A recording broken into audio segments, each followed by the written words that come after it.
First, congratulations on the award. I know that you are receiving it today on behalf of Mary. May her soul rest in peace. And her courage is remarkable. It's a great lesson for every single journalist, especially that she gave her all to all the countries that she's been to. And maybe if she was still with us today, she would have been happy, maybe, for the Syrian people. What do you say to her on this night? I know she would be so proud and so humbled to receive this award tonight. It would have meant a lot to her. I'm happy I could be here to receive it, but it's bittersweet, of course. She was not only an amazing journalist, but for me, an amazing sister. And so having her remembered all these years later does mean a lot.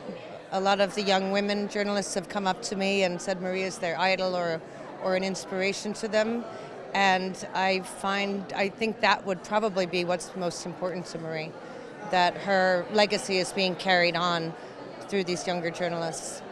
You're now in the Arab world, being here tonight, honored by the Arabs, the Arab community, for her achievements, for her courage, for carrying their voices, especially in Syria.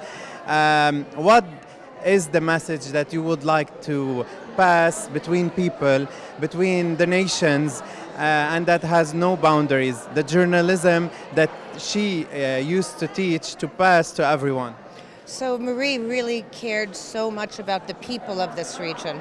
And I just emphasize people because that's what she was really all about, bringing a voice to the voiceless.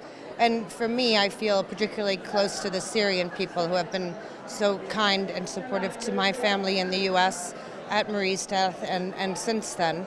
I was so thrilled, as you could imagine, to see the people retake their country.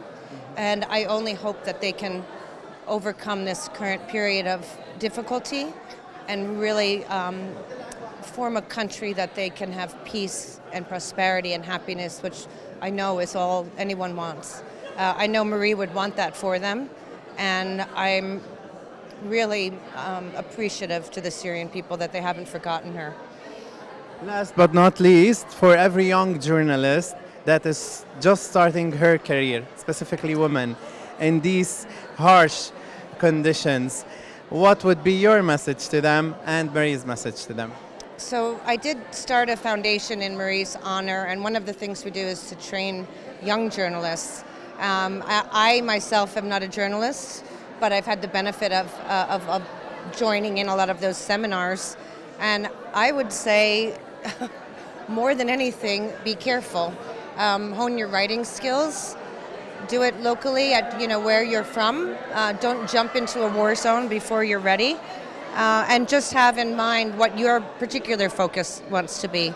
Not to copy someone else's style, but to find your own. And the other thing is that I think it is the most critical career right now, and that a free press is the most important aspect of any free society.